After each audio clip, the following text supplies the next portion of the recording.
Could a secret handshake truly topple a throne? How is it that the most rational minds of the Age of Enlightenment, men who championed logic and reason, cloaked themselves in the arcane rituals of medieval stonemasons to plot the overthrow of empires? This is not a story of fantastical conspiracies, of lizard men or pacts with demons. It is a story far more terrifying, for it is true. It is the story of an idea forged in the candlelight of hidden London taverns and whispered in the gilded salons of Paris. An idea so powerful, it became a political contagion, a virus of liberty that brought kings to their knees and set the world on fire. The greatest secret of the Freemasons was never a mystical word or a hidden treasure. Their secret was a blueprint for revolution, and they were about to build a new world on the ashes of the old. The price of that construction, however, would be paid in blood. The genesis of this world-altering force was deceptively humble. It began in the early 1700s in places like the Goose and Gridiron Ale House in London. Here, over warm beer and beneath a haze of pipe smoke, gentlemen, merchants, and scholars gathered. They called themselves Freemasons, adopting the allegories and tools of the cathedral builders of old, the square, the compass, the level, as symbols for a moral and philosophical architecture. They spoke of building a better man, of polishing the rough ashlar of the human soul into a perfect stone for a spiritual temple. On the surface, it was a fraternity of self-improvement and charity, a respectable club for men of influence. But beneath this veneer of benevolence, a dangerous alchemy was at work. The true work was not on stone, but on the very foundations of society. In an age of absolute monarchy where the king's word was law and the church's dogma was truth, the Masonic Lodge became a unique sanctuary.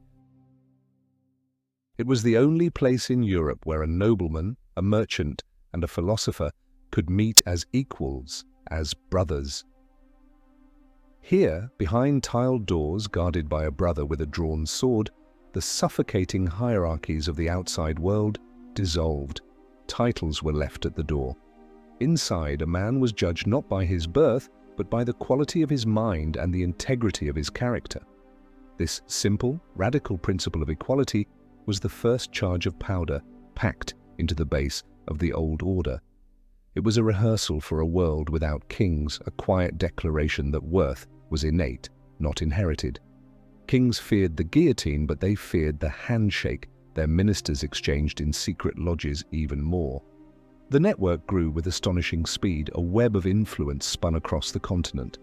From London, it spread to Paris, Berlin, Vienna, and St. Petersburg. Each lodge was a cell, a node, in an intellectual and social network that transcended national borders. Information, ideas, and people moved through these channels with a speed and security that no government could match.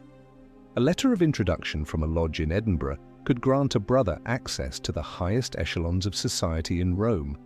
This international brotherhood, united by shared oaths and symbols, was the first true European Union, an invisible empire of the mind. The philosophers of the Enlightenment saw the lodges as the perfect delivery system for their revolutionary ideas. Voltaire, the brilliant and acerbic critic of the church and state, was initiated into the prestigious Nine Sisters Lodge in Paris in his final year of life, a symbolic union of philosophy and secrecy. Montesquieu, whose theories on the separation of powers would become the bedrock of the American Constitution, was a brother. His ideas on checks and balances, on limiting the power of any single ruler, were not merely academic exercises. They were discussed, debated, and refined within the lodge, becoming part of the Brotherhood's political catechism. The lodge was a laboratory where the dangerous thought that humanity could design its own government was tested and perfected. Naturally, the established powers grew terrified.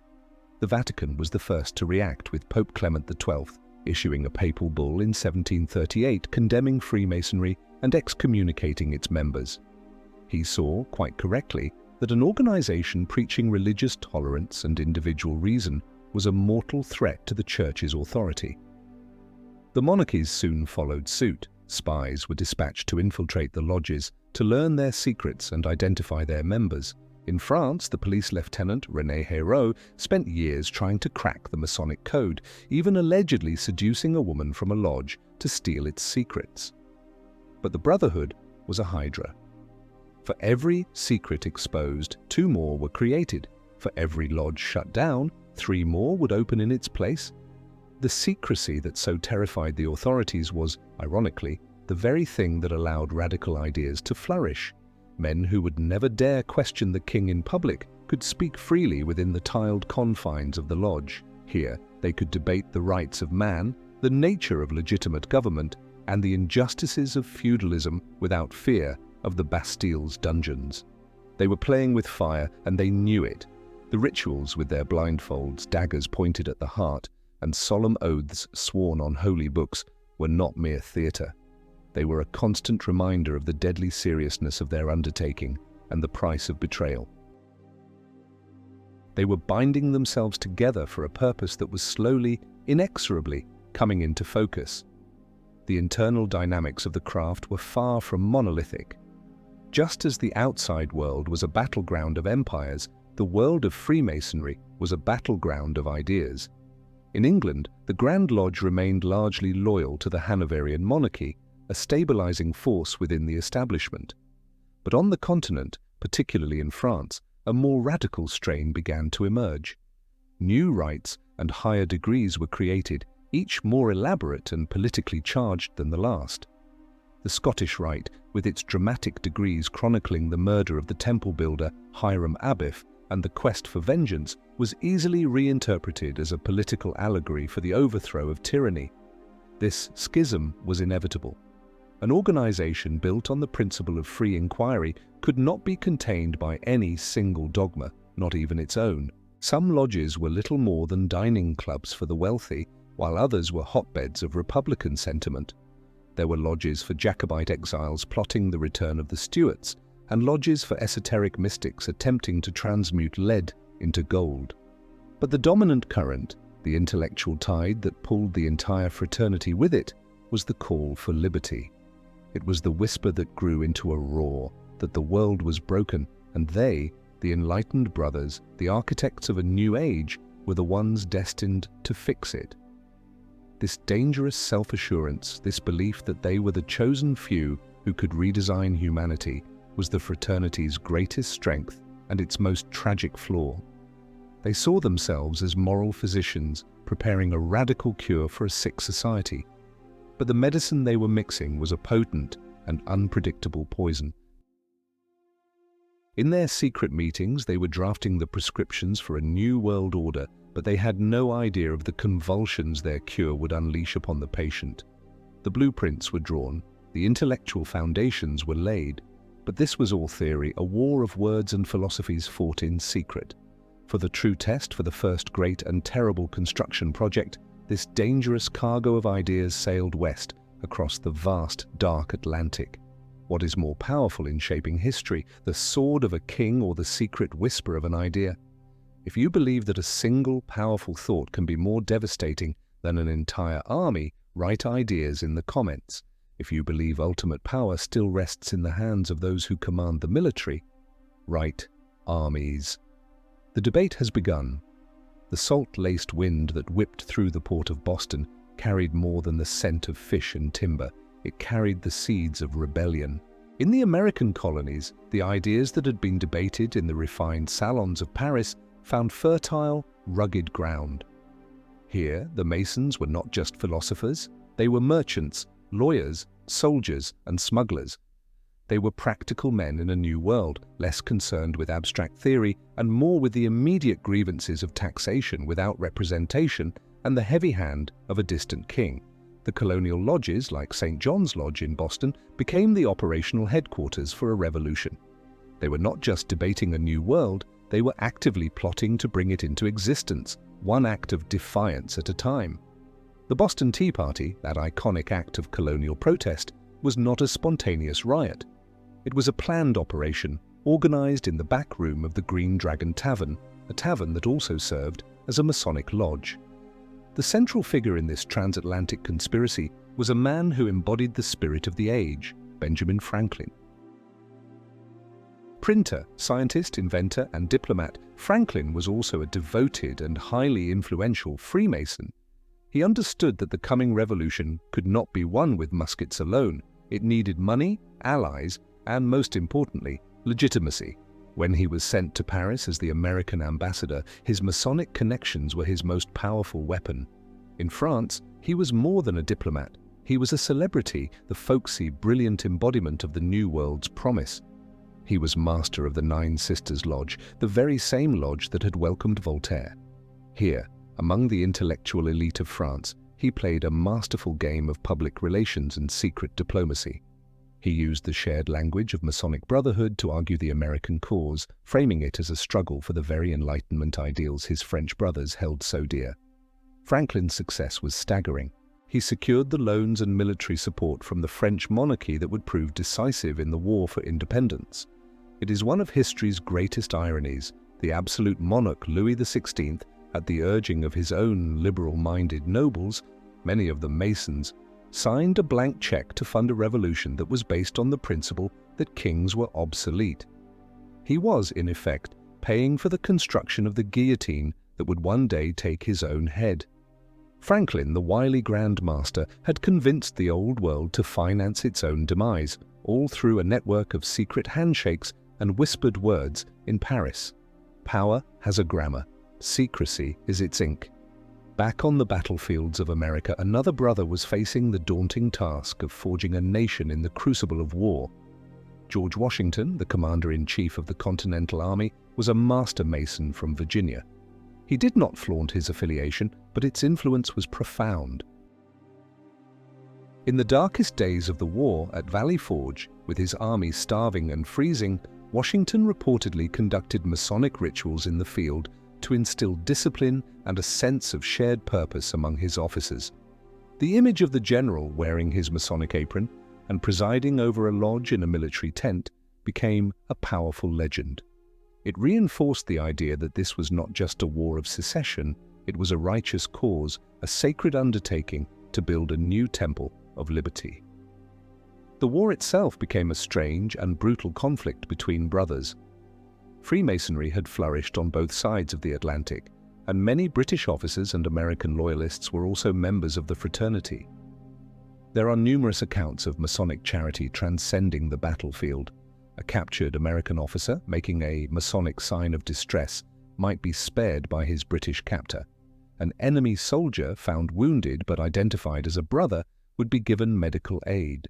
But these instances of mercy were exceptions to a brutal rule. The ideological divide was too great. The patriots saw themselves as builders of a new and better world, while the loyalists saw them as traitors, tearing down the very pillars of civilization. The war for America was also a civil war within the heart of Freemasonry. When victory was finally won, the Masonic influence did not recede. It was carved into the very stones of the new republic. The Declaration of Independence, with its soaring rhetoric about the rights to life, liberty, and the pursuit of happiness, was a profoundly Masonic document, echoing the Enlightenment ideals nurtured in the lodges. 56 men signed it. It is believed at least 9 were confirmed Masons and many more were influenced by its philosophy. The United States Constitution, with its intricate system of checks and balances, its separation of powers, was the political realization of Montesquieu's theories, a Masonic blueprint for a government of reason, not of men. The symbolism became even more explicit in the physical design of the new nation's capital. The city of Washington, District of Columbia, was laid out by a French Freemason, Pierre Charles L'Enfant. Its street plan, with its grand avenues and traffic circles, is said by many to contain hidden Masonic symbols, like the square and compass, on a massive scale. When the cornerstone of the Capitol building was laid in 1793, it was done in a full Masonic ceremony, presided over by President George Washington himself, wearing the Masonic apron embroidered for him by the wife of the Marquis de Lafayette, another brother who had fought for American freedom. The New World was being consecrated with the ancient rituals of the craft. The Great Seal of the United States of America, adopted in 1782, is another potent example. On its reverse is the image of an unfinished pyramid, a classic Masonic symbol for the ongoing project of building a perfect society. Above it, the all-seeing eye of Providence, a symbol used in lodges to represent the grand architect of the universe, watches over the new nation. The Latin mottos Annuit Ceptis, he has favoured our undertakings, and Novus Ordo Seclorum, a new order of the ages, proclaimed the divine and revolutionary nature of the American experiment. The Masons were not just building a country, they were inaugurating a new epoch in human history, and they were signing their work. The American Revolution was a stunning success, a proof of concept. The what-if debated in European lodges had become a reality. A nation had been conceived in liberty and dedicated to the proposition that all men are created equal, governed not by the divine right of kings, but by the consent of the governed. It was a beacon of hope for reformers and revolutionaries around the world, but it was also a terrifying omen for the monarchies of Europe. The virus had escaped the laboratory. The American experiment had proven that it was not only possible, but successful. The news of the American victory, carried back across the Atlantic by men like Lafayette, electrified France. If the rustic colonists in America could overthrow their king, what was stopping the most sophisticated and enlightened nation on earth from doing the same? The French officers and soldiers who had fought alongside Washington returned home not just as veterans, but as missionaries of revolution. They had seen the future, and it worked. In the lodges of Paris, the talk grew bolder, the plans more audacious. The abstract philosophical debates were over. The question was no longer if a monarchy could be overthrown, but how and when. The success in America had lit a fuse, and that fuse now led directly to the largest powder keg in Europe, Paris. The atmosphere in Paris in the late 1780s was a toxic cocktail of intellectual fervor, royal decadence, and widespread hunger. The ideas of liberty and equality, once confined to the philosophical discussions of the elite in their Masonic lodges, had seeped into the public consciousness. They were printed in illicit pamphlets, declaimed in rowdy coffee houses, and whispered in the bread lines that snaked through the city's impoverished neighborhoods. The American victory had provided a tantalizing glimpse of a world without hereditary privilege, a world where a common man could become a Cincinnatus like Washington. This dream stood in stark contrast to the reality of France, a kingdom teetering on the brink of bankruptcy, ruled by a well-meaning but indecisive king and a queen, Marie Antoinette, who became the hated symbol of aristocratic excess. The Masonic lodges of Paris, particularly the aforementioned Nine Sisters, became the command centers for the intellectual war against the regime. This was the headquarters of the Parti Philosophique, the radical Enlightenment thinkers who sought to remake France in the image of reason. But influence required more than just ideas. It required a strategy to undermine the very legitimacy of the crown. And for that, the Brotherhood found an unlikely and spectacular weapon in the form of a charismatic charlatan, an occultist named Alessandro Cagliostro. He was a master of illusion, claiming to have mastered ancient Egyptian mysteries. He founded his own pseudo-Masonic Egyptian rite, holding elaborate seances and dazzling the Parisian aristocracy with prophecies and alchemical tricks. He was the perfect agent of chaos. Cagliostro's moment came with the infamous affair of the diamond necklace in 1785. It was a complex scandal involving a gullible cardinal, a prostitute impersonating the queen, and a diamond necklace of astronomical value. Cagliostro inserted himself into the affair, using his Masonic connections and his flair for the dramatic to amplify the scandal into a national crisis. He publicly accused Queen Marie Antoinette of being at the heart of the conspiracy, painting her as a decadent, manipulative foreigner who was bankrupting the nation for her own selfish pleasures. Though the Queen was almost certainly innocent, the mud stuck. The affair, relentlessly publicized through a network of Masonic-backed pamphleteers, shattered the mystique of the monarchy. The Queen was no longer a sacred figure. She was a target of public ridicule and hatred. It was a masterstroke of character assassination, a demonstration of how a secret society could manipulate public opinion and turn it into a weapon. While the aristocracy was distracted by scandals and seances, the Masonic networks were at work on a more practical level. They began a systematic campaign of destabilization. Rumors were their ammunition, and the lodges were their distribution network. Stories of grain being hoarded by the nobility to starve the poor, of orgies at Versailles while the people went without bread, spread like wildfire. These tales, a mixture of fact and fiction, were designed to create a climate of fear and rage, to erode the last vestiges of respect for the old regime. It was a psychological war, and the monarchy, with its rigid and outdated propaganda, had no defense against it. History is not written by winners, it is whispered by the survivors. The Brotherhood also understood that ideas and anger were not enough. A revolution needs organization. The network of lodges provided a pre-existing structure, a chain of command that could be used to coordinate action across the city and the country. Revolutionary cells, like the Society of 30, were formed, often comprised entirely of Masons from the Nine Sisters Lodge, including figures like the Marquis de Lafayette and the Duke of Orléans, the King's own cousin, and a Grand Master of the Grand Orient of France. This ambitious and decadent nobleman, Philippe Égalité, as he restyled himself, poured his immense fortune into funding the revolutionary cause, hoping to replace his cousin on a constitutional throne. His Parisian palace, the Palais Royal, became the epicenter of revolutionary agitation, a sanctuary where anti-monarchist pamphlets were printed and distributed freely. The infiltration of the army was another critical objective.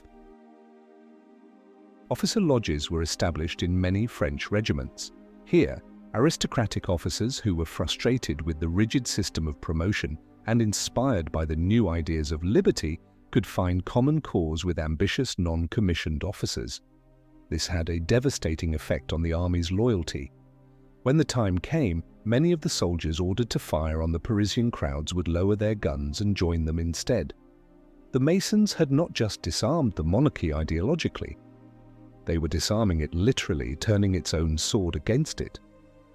As the summer of 1789 approached, Paris was a city on the verge of spontaneous combustion. The treasury was empty. The harvest had failed. King Louis XVI, in a desperate move, had summoned the Estates General, the medieval parliament that had not met in 175 years, to try and solve the financial crisis. This act, intended to save the monarchy, instead sealed its fate. The representatives of the Third Estate, the commoners, many of whom were Masons, quickly outmaneuvered the nobility and the clergy.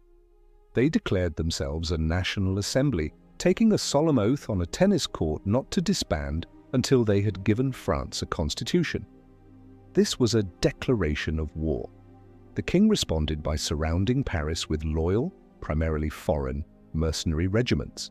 The move backfired spectacularly. It was seen as a provocation, proof that the king intended to crush the new assembly by force. Panic and fury gripped the city. The Masonic-backed agitators saw their moment. Orators like Camille Desmoulins, a brother of the Nine Sisters Lodge, leaped onto tables in the cafes of the Palais Royal, calling the people to arms. He urged them to wear a cockade of green, the color of hope, which was soon changed to the red and blue of Paris, separated by the white of the monarchy. The birth of the revolutionary tricolor. The city exploded.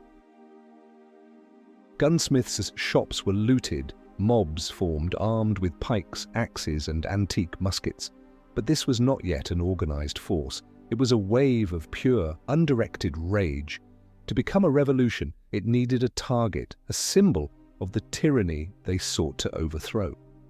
And looming over the eastern part of Paris was the perfect symbol, a grim, medieval fortress prison, a place of legend where the king was said to lock away his enemies without trial. Its name was the Bastille. The conspirators knew that seizing the Bastille would be more than a symbolic victory. Its dungeons were mostly empty, but its cellars contained a vast store of gunpowder, the one thing the nascent revolution desperately needed. The plan was set in motion through the city's network of lodges and political clubs. The password for the operation, the signal that would unite the disparate mobs into a single attacking force, was passed from brother to brother.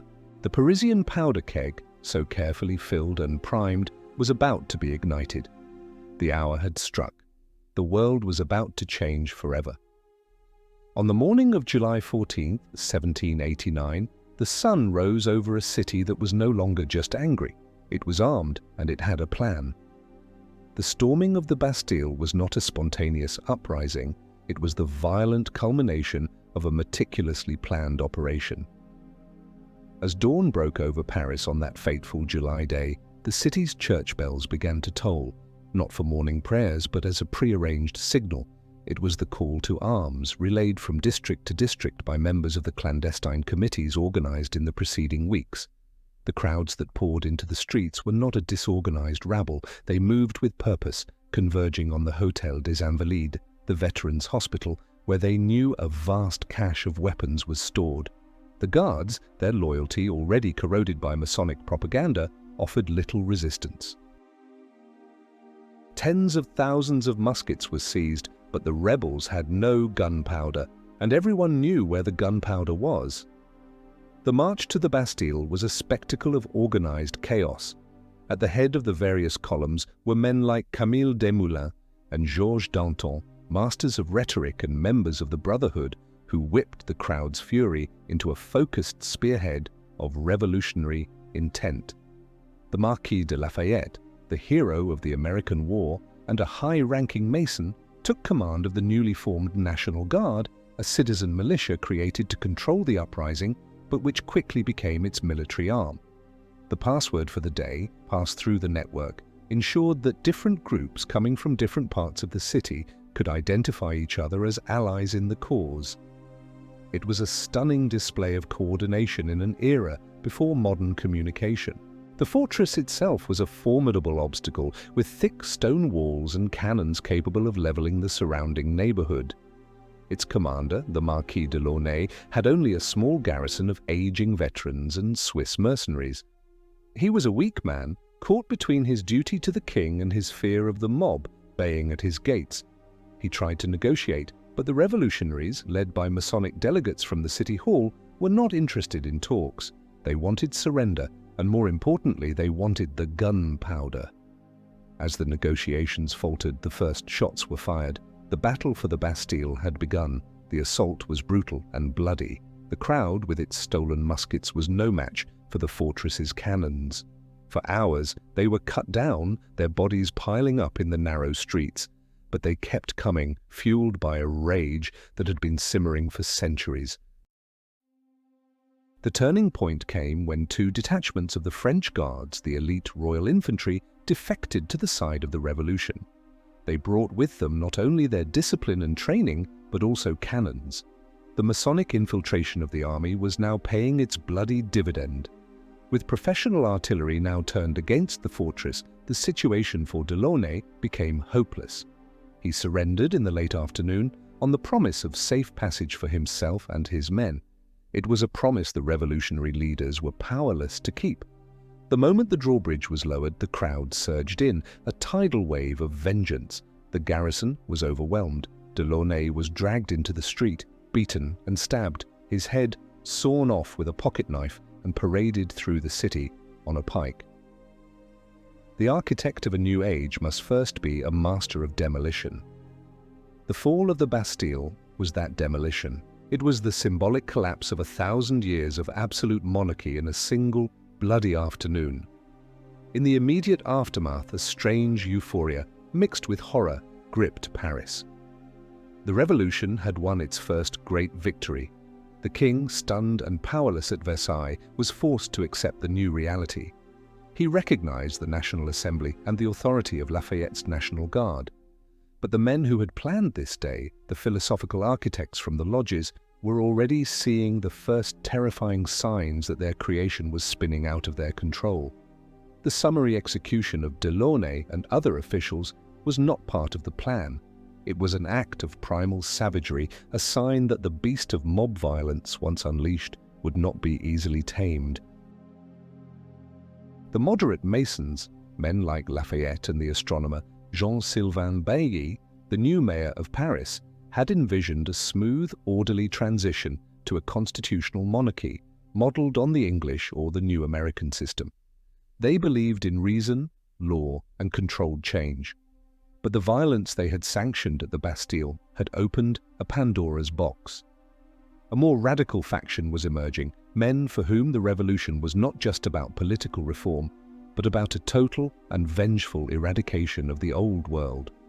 The lodges of Paris, once united in their opposition to the king, were beginning to splinter. The fall of the Bastille sent shockwaves across Europe.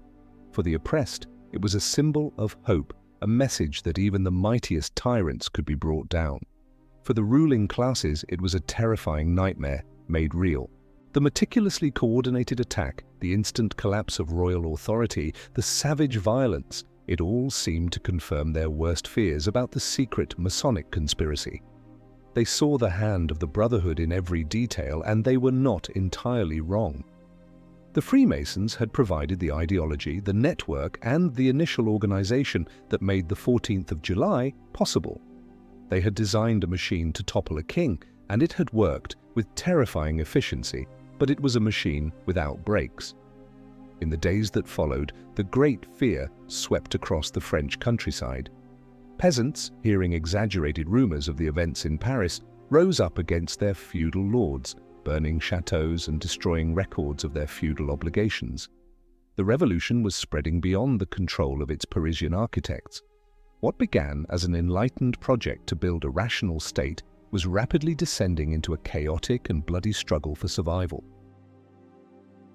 The brothers had successfully stormed the prison. Now they found themselves trapped in a new one, a prison of their own making, where the currency was fear and the law was the blade of the pike.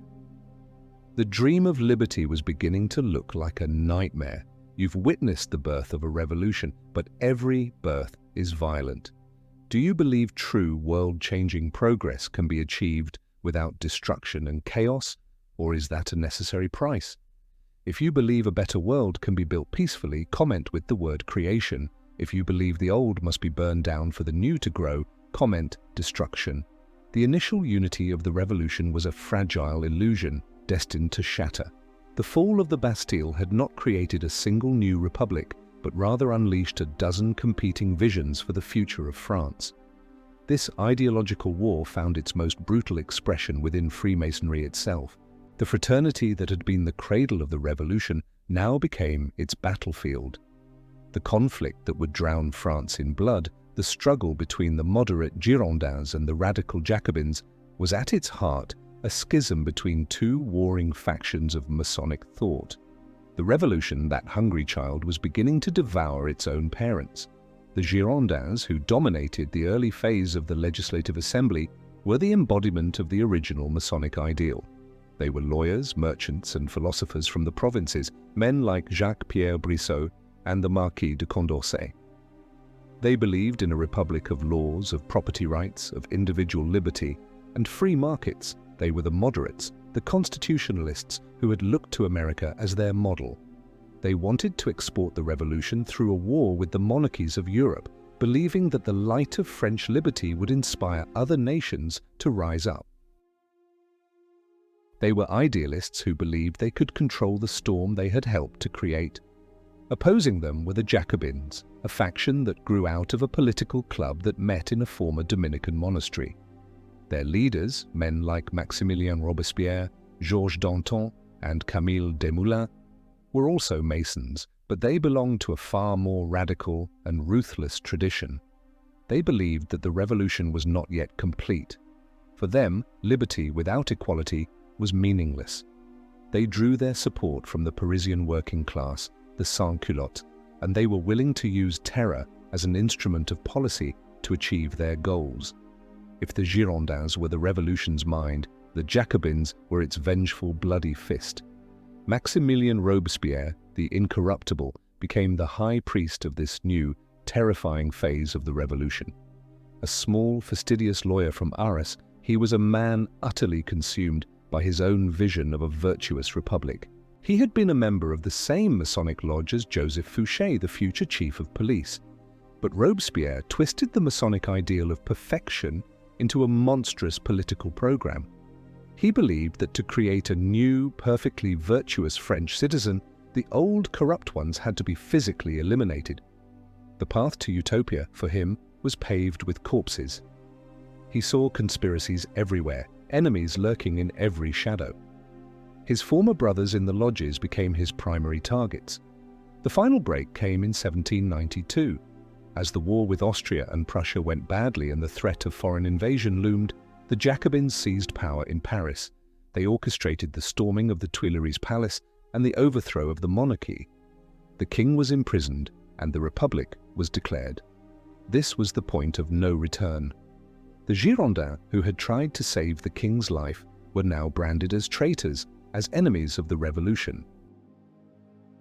One by one, the heroes of 1789 were hunted down by the machine they had set in motion. The guillotine, that grim symbol of the terror, began its relentless work in the Place de la Révolution.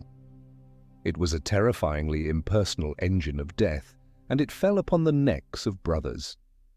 Philippe Égalité, the Duke of Orléans, the former Grand Master who had funded the early revolution, was executed, his royal blood not enough to save him from the paranoia of the Jacobins. The astronomer Bailly, the first mayor of revolutionary Paris, was dragged to the scaffold.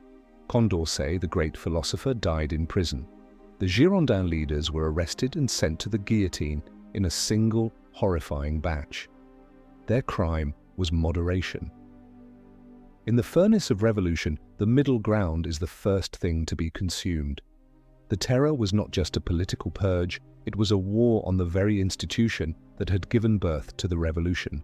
The Jacobins, in their quest for total control, declared war on all independent sources of authority. The Masonic lodges were ordered to close, their archives were seized, their property confiscated.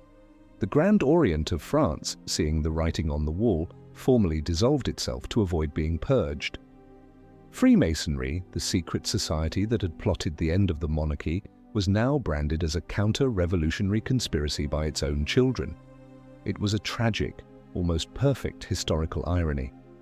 Robespierre sought to replace not only the political structures of the old world but also its spiritual ones. He despised the atheism of some revolutionaries as much as he hated the Catholicism of the old regime.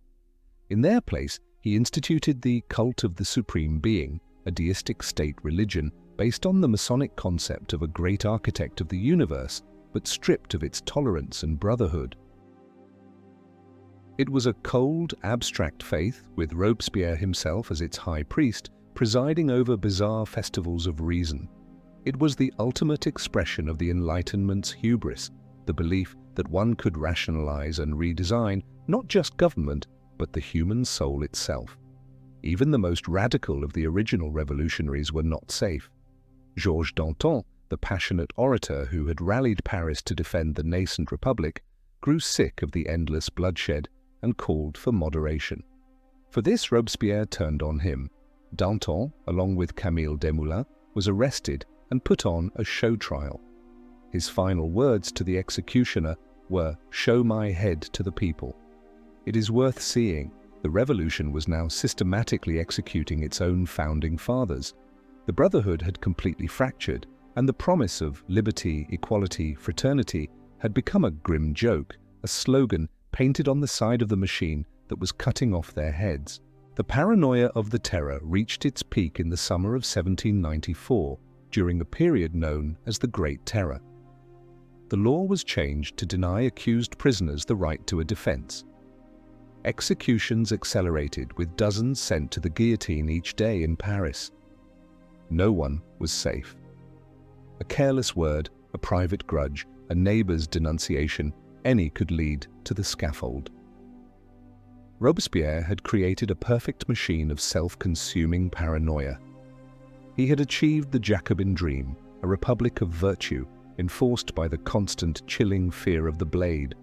But in the end, the terror consumed itself.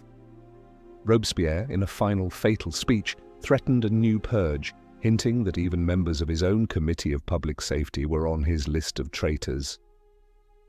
In a desperate act of self-preservation, his terrified colleagues turned on him. He was arrested, and after a botched suicide attempt that shattered his jaw, the incorruptible was sent to the same guillotine that had dispatched so many of his brothers and rivals. His death marked the end of the Jacobin reign and the bloodiest phase of the Revolution. France was exhausted, bled dry by its own idealism. The grand Masonic experiment in remaking a nation had descended into a charnel house. The quest for a perfect society had created a perfect hell. A power vacuum now existed, and into this vacuum of chaos and exhaustion, a new figure was about to step, a man who would tame the revolution and harness its dark energies for his own imperial ambitions. Out of the ashes of the Terror, a new kind of order emerged, an order forged not in philosophical debate, but by the sword. France, weary of chaos and bloodshed, yearned for a savior, a strong man who could end the turmoil and restore stability. It found him in a young, astonishingly brilliant Corsican general named Napoleon Bonaparte.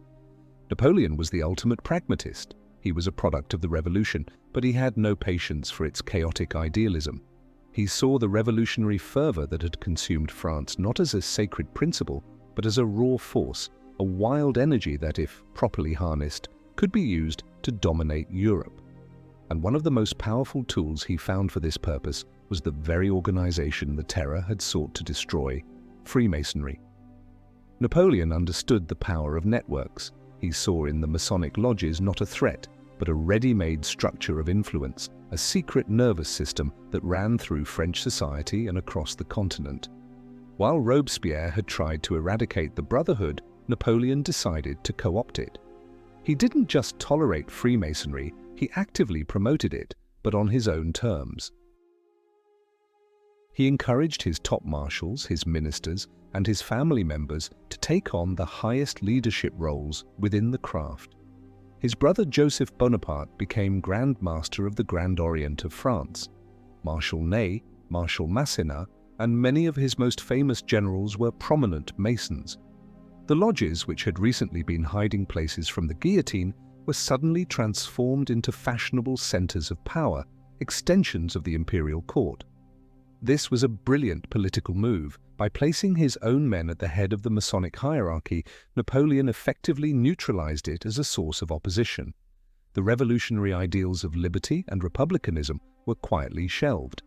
In their place, the lodges now promoted loyalty to the emperor, the glory of the French Empire, and the virtues of military discipline.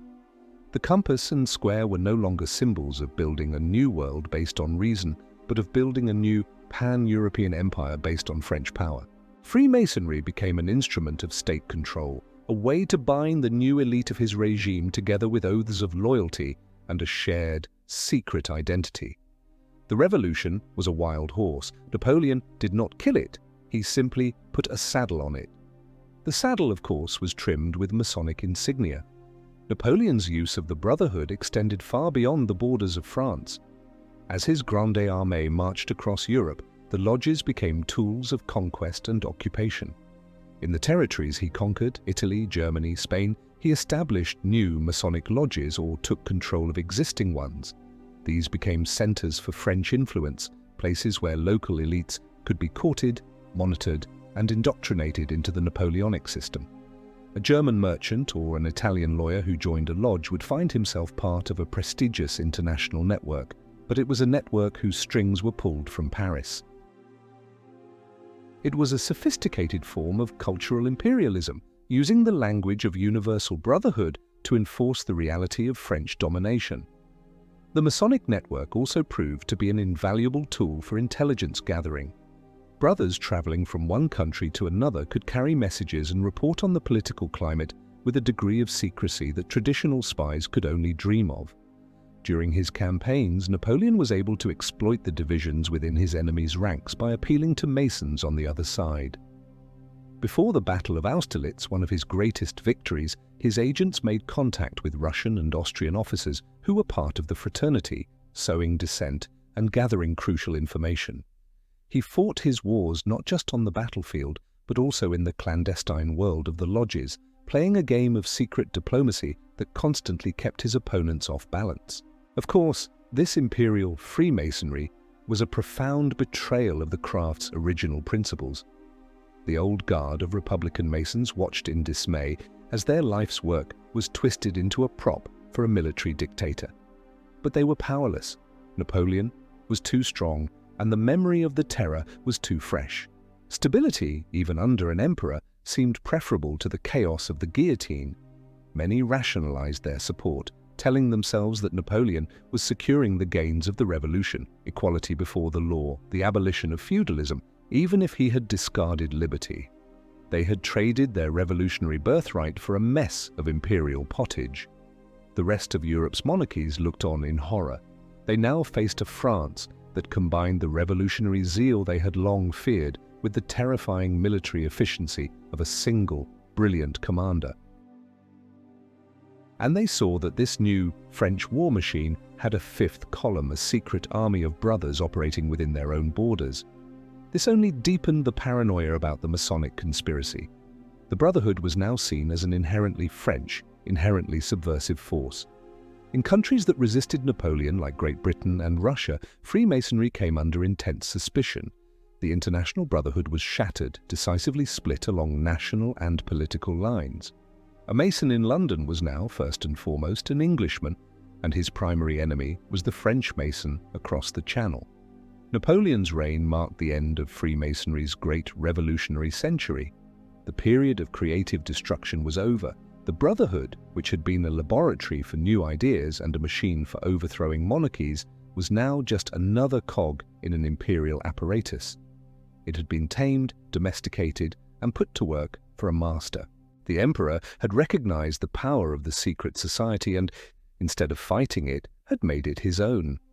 He had stolen the fire of the revolution and used it to forge his own crown. But empires, like revolutions, are fleeting. When Napoleon's star finally fell at Waterloo in 1815, European Masonry was left in a state of profound confusion. Its revolutionary past was a dangerous liability in the conservative restoration that followed. Its imperial phase was now a mark of collaboration with a defeated tyrant. The great project was over. The fraternity, which had once dreamed of redesigning the world, now faced a much more modest task: survival. The taming of the Brotherhood by Napoleon, however, had an unforeseen consequence. It had created a model for how the state could control secret societies. And across the Atlantic, in the very republic the Masons had helped to create, a new and unexpected backlash was brewing, a populist panic that would threaten to destroy American Freemasonry entirely. The United States of America in the 1820s was a young, boisterous, and deeply suspicious nation. The revolutionary generation was passing away, and a new, more democratic and populist spirit was on the rise. In this climate of fervent evangelical Protestantism and Jacksonian democracy, anything that seemed secret, elite, or European was viewed with intense distrust. The Freemasons, who had been revered as the architects of the Republic just a generation earlier, now found themselves cast as the villains, the shadowy cabal of an invisible empire plotting to subvert the very liberties they had helped to win. The stage was set for the world's first great conspiracy-driven political movement. The spark that lit this bonfire of paranoia was the mysterious disappearance of a man named William Morgan in 1826 in upstate New York. Morgan was a disgruntled stonemason and a former Freemason who had threatened to publish a book exposing the fraternity's secret rituals and oaths. He claimed his book, Illustrations of Masonry, would reveal the secrets of the Royal Arch degree, shocking the public with its arcane and allegedly blasphemous ceremonies. Before the book could be published, Morgan was arrested on trumped-up charges, and upon his release from jail he was seized by a group of men, forced into a carriage, and never seen again. The public outcry was immediate and explosive. It was widely assumed, with considerable evidence, that Morgan had been abducted and murdered by Freemasons to prevent him from revealing their secrets. The story became a national sensation, fanned by newspaper editors and evangelical preachers who had long warned of the dangers of secret societies.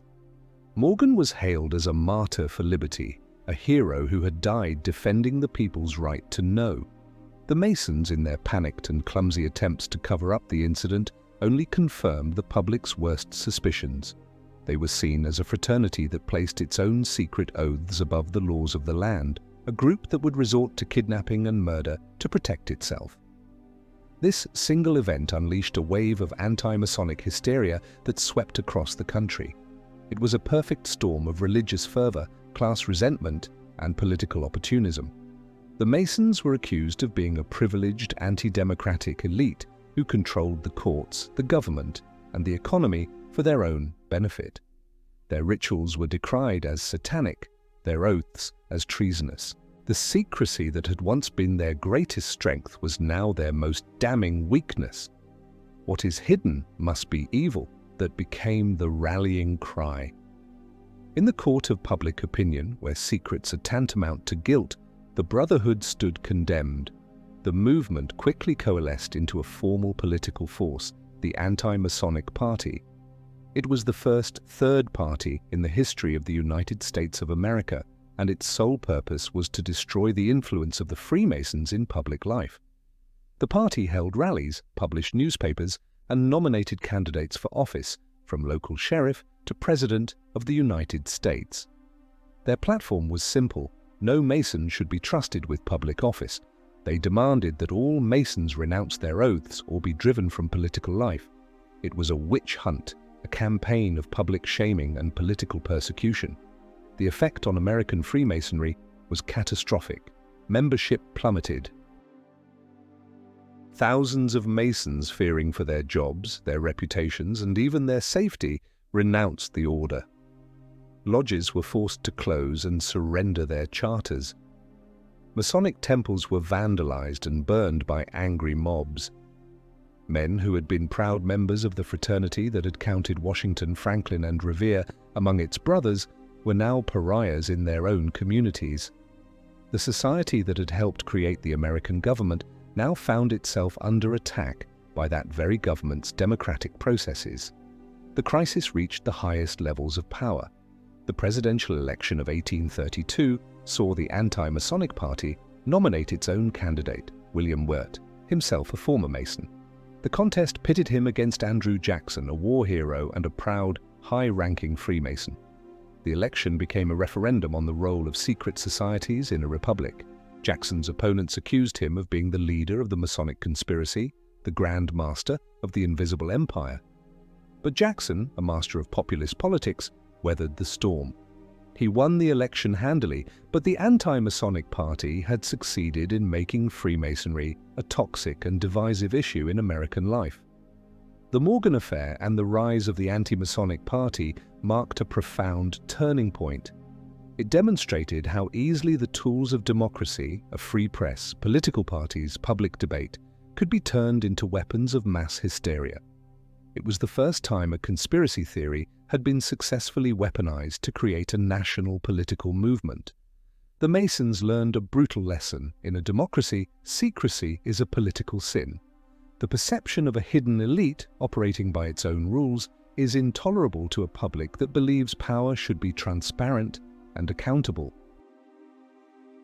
In response to this existential threat, American Freemasonry began a long, slow process of transformation.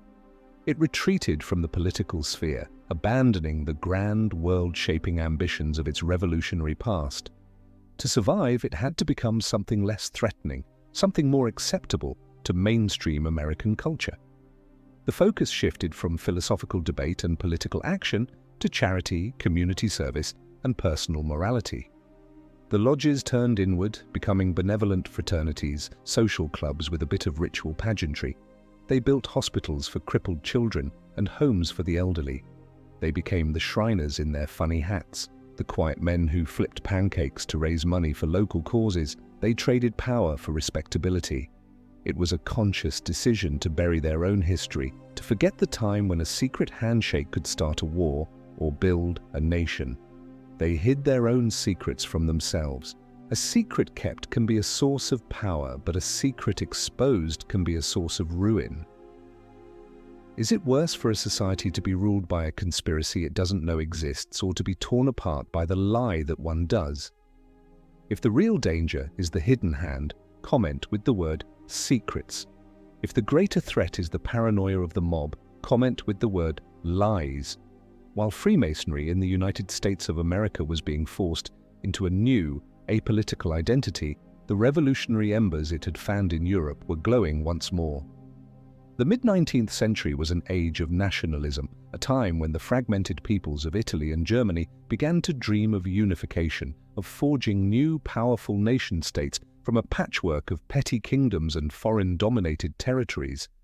In this struggle, the Masonic lodges once again became what they had been in the 1700s, laboratories of rebellion and networks for organizing revolution. But this time, the goal was not to build a universal republic of man, but to build separate, proud, and powerful nations. In Italy, the movement for unification, known as the Risorgimento, was inextricably linked with Freemasonry. For decades, Italy had been, in the words of an Austrian statesman, a mere geographical expression. It was divided and dominated by the Austrian Empire and the Papal States. Secret societies like the Carbonari, which borrowed much of its structure and ritual from Freemasonry, kept the dream of a united independent Italy alive through clandestine plotting and failed uprisings. But the cause needed a hero, a figure who could unite the disparate factions and lead them in a war of liberation. It found him in Giuseppe Garibaldi. Garibaldi was more than a soldier, he was a living legend, the romantic embodiment of the revolutionary hero, and he was a Grand Master of the Grand Orient of Italy. For Garibaldi, Freemasonry and Italian nationalism were two sides of the same coin. He saw the Brotherhood as the ideological spine of the Risorgimento, a force that could unite Italians against their two great enemies, the Austrian Emperor and the Pope.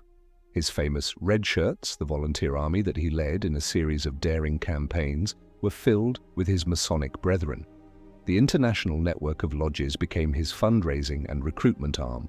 He drew money, weapons, and volunteers from as far away as Great Britain and the United States of America, all through his Masonic connections. The struggle for Italy was a holy war for the Masons. The papacy, which had been the fraternity's first and most implacable enemy since the Papal Bull of 1738, was the primary obstacle to a united Italy, as it controlled a large swathe of the peninsula directly. Garibaldi's march on Rome was therefore not just a military campaign, it was a symbolic crusade to overthrow the temporal power of the Church and establish a secular state based on Enlightenment principles. When Italian troops finally entered Rome in 1870, it was a monumental victory for Freemasonry, the culmination of a century-and-a-half-long struggle against Vatican authority. The new Kingdom of Italy was in many ways a Masonic state. In Germany, the path to unification was starkly different, and so was the role of the lodges. Germany was not a land of romantic revolutionaries, but of disciplined armies and shrewd politicians. The architect of German unification was not a swashbuckling Grand Master like Garibaldi, but a cold, calculating pragmatist, Otto von Bismarck, the Iron Chancellor of Prussia. Bismarck was not a Mason, and he was deeply suspicious of their liberal and internationalist tendencies. Yet, he was too clever a statesman to ignore such an influential network. He played a complex and cynical game with the German lodges. German Freemasonry was deeply divided. There were the humanitarian lodges, which were liberal, internationalist, and looked to the French Grand Orient for inspiration. Then there were the old Prussian Grand Lodges, which were conservative, nationalist, and exclusively Christian. Bismarck skillfully played these factions against each other. He suppressed the liberal lodges when they challenged his authority, but he used the nationalist lodges to promote a sense of pan-German identity and loyalty to the Prussian crown. He understood that the Masonic ideal of brotherhood could be a powerful tool for nation-building as long as it was a strictly German brotherhood subservient to the interests of the state. The unification of Germany was achieved not through popular uprisings, but through Bismarck's policy of blood and iron, a series of short, decisive wars against Denmark, Austria, and finally, France. In the Franco-Prussian War of 1870, the old Masonic dream of a universal brotherhood finally and tragically died on the battlefield. German Masons and French Masons, who had once hailed each other as brothers in the cause of humanity, now slaughtered each other with patriotic fervor at battles like Sedan and Gravelotte. Nationalism had proven to be a far more powerful allegiance than any secret oath. With the proclamation of the German Empire in the Hall of Mirrors at Versailles in 1871, a new formidable power had arrived in the center of Europe. Like the New Italy, it was a secular nation-state, a product of the long decline of the old religious and dynastic empires. The Masons had, in a sense, achieved their goal. The old world of absolute monarchs and papal authority was gone, replaced by a Europe of powerful, competing nations. But this was not the utopia of universal peace and brotherhood they had dreamed of in the 18th century. Instead, they had helped to create a continent of heavily armed, intensely nationalistic states, each jealous of its power and prestige. The Masonic networks that had once been used to spread liberal ideas were now largely co-opted by these states, becoming instruments of national policy and cultural pride. The ideal of a borderless brotherhood of enlightened men had been shattered and replaced by the grim reality of a Europe divided into armed camps. They had helped to unleash the powerful force of nationalism, but like the terror in France, it was a force they could not control.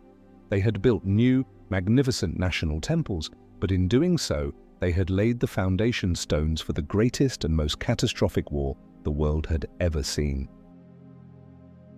The fire of unification would soon become the fire of a global conflagration. The summer of 1914 was the brilliant, sun-drenched end of an era. For a century, Europe had largely been at peace, a continent of unprecedented progress, prosperity, and intellectual ferment. The Masonic dream of a world governed by reason and fraternity seemed, to some optimists, to be slowly, haltingly coming true. The great powers were linked by trade, by culture, and by a dense network of diplomatic and social connections, including the Masonic lodges that operated in every capital from London to St. Petersburg. The Brotherhood, despite the nationalist turn of the 19th century, still saw itself as a force for peace, a secret council of wise men who could transcend national rivalries and prevent a catastrophic war. They were about to learn how wrong they were. As the drums of war began to beat following the assassination of the Archduke Franz Ferdinand in Sarajevo, a frantic last-ditch effort for peace was mounted through these secret channels. Masonic leaders from the Grand Orient of France exchanged desperate telegrams with their counterparts in the German Grand Lodges. They invoked their shared oaths, their common belief in the brotherhood of man, and the devastating consequences of a European war. They appealed to their governments, urging restraint and diplomacy. There was a genuine, heartfelt belief among many that the international Masonic network, the invisible empire of reason, could succeed where the public channels of diplomacy were failing. It was a complete and utter failure. The tide of nationalism, militarism, and interlocking alliances was too powerful to be stopped by secret handshakes and appeals to a shared philosophy. The German government, egged on by its military leaders, was committed to war. The French government, burning to avenge its defeat in 1871, was equally intransigent. National honor and strategic interest proved infinitely stronger than any esoteric oath. The assassination of the French socialist leader, Jean Jaurès, a powerful voice for peace and a Freemason just days before the war began, symbolized the murder of the last hope. The idealists had lost, the generals had won. The First World War was the ultimate tragedy for Freemasonry. It was a civil war within the Brotherhood on a global scale. In the muddy, blood-soaked trenches of the Western Front, French Masons in blue uniforms charged into the machine gun fire of German Masons in grey. In the east, Austrian and Hungarian Masons fought against Russian Masons. The Universal Brotherhood, the great ideal that had animated the craft for 2 centuries, was exposed as a hollow dream, a casualty of the very nationalism it had once helped to foster. A man's loyalty was not to his lodge, but to his flag. Yet even in the midst of this senseless slaughter, the embers of the Masonic ideal refused to be completely extinguished. Strange and poignant stories emerged from the front lines. Field lodges were established just behind the lines, where soldiers could find a moment of peace and fraternity before returning to the hell of the trenches. There were documented cases of soldiers on both sides recognizing Masonic signs of distress from a wounded enemy in no man's land and risking their lives to bring him to safety. The famous Christmas truce of 1914, where German and British soldiers spontaneously laid down their arms to share songs and gifts, was said to have been facilitated in some sectors by officers who were members of the fraternity. These were small, flickering candles of humanity in an overwhelming darkness. They were the last faint echoes of the 18th century dream. But they could not stop the war.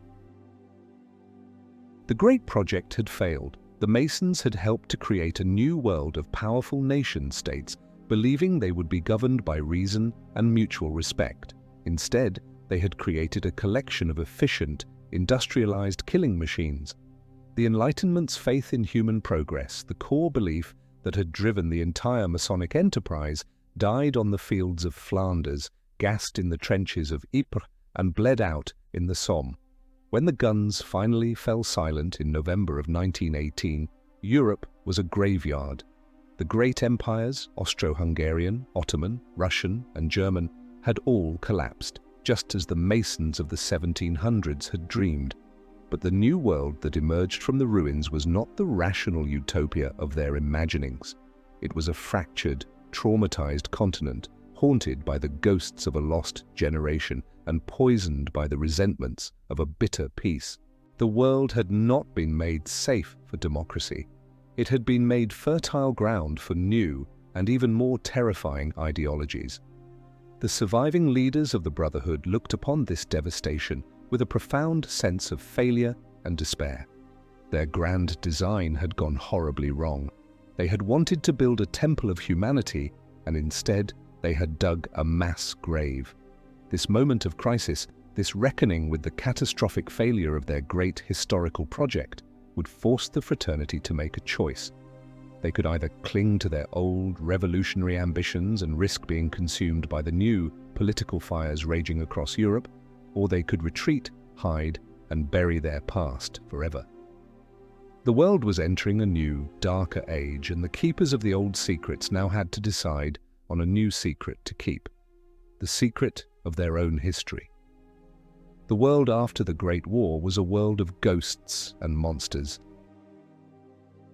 The old order was dead, but the new order was not the rational republic the 18th century Masons had envisioned. On the ruins of the fallen empires, new and brutal ideologies were rising, communism in the East, and fascism and Nazism in the West. These totalitarian movements had their own utopian visions, but they were visions that had no room for the Masonic ideals of individualism, tolerance, and international brotherhood. For both the communists and the Nazis, the Freemason was the perfect enemy, the embodiment of everything they sought to destroy. In the Soviet Union, Lenin and his successors branded Freemasonry a bourgeois institution, a tool of international capitalism, and a rival source of loyalty to the Communist Party. Lodges were banned, and their members were persecuted as enemies of the people. But the most systematic and savage assault came from the Nazis. In the twisted cosmology of Adolf Hitler, the Masons were a key part of the great Judeo-Masonic conspiracy he believed was secretly controlling the world. In his manifesto, Mein Kampf, he railed against them, accusing them of being a tool of the Jews to corrupt the Aryan race and establish a liberal, democratic world order. When the Nazis came to power in Germany in 1933, they moved swiftly to eradicate German Freemasonry. Lodges were ransacked and shut down. Their extensive libraries and archives containing priceless records of European intellectual history were confiscated or burned. A series of grotesquely propagandistic, anti-Masonic exhibitions were held across Germany, displaying the fraternity's rituals and symbols as evidence of a degenerate, occult conspiracy. The compass and square were displayed alongside the Star of David as twin symbols of the international plot against the German people. The persecution was not limited to propaganda. Freemasons were purged from the civil service, arrested, and imprisoned. It is estimated that between 80,000 and 200,000 Masons were murdered by the Nazi regime across Europe. In the concentration camps, they were forced to wear an inverted red triangle on their prison uniforms, marking them for special brutality. The fraternity that had once counted kings and philosophers among its members was now reduced to a group of hunted men huddling in the shadows, their great project for humanity ending in the gas chambers of Auschwitz and Dachau. Faced with this unprecedented threat of total annihilation, the surviving leaders of the Brotherhood in Europe and the United States of America made a fateful, secret decision. Their revolutionary past, their history, as the architects of the American and French revolutions, had become a death sentence. Their association with rationalism, liberalism, and internationalism made them a primary target for the new totalitarianisms. To save the institution of Freemasonry from being wiped from the face of the earth, they had to perform an act of radical self-censorship. They had to bury their own history. A conscious, coordinated effort was made to erase the memory of the fraternity's political and revolutionary past. Archives were quietly purged of their most incriminating documents. Official histories were rewritten to emphasize the Brotherhood's charitable and philosophical aspects, while downplaying or completely ignoring its role in the overthrow of monarchies.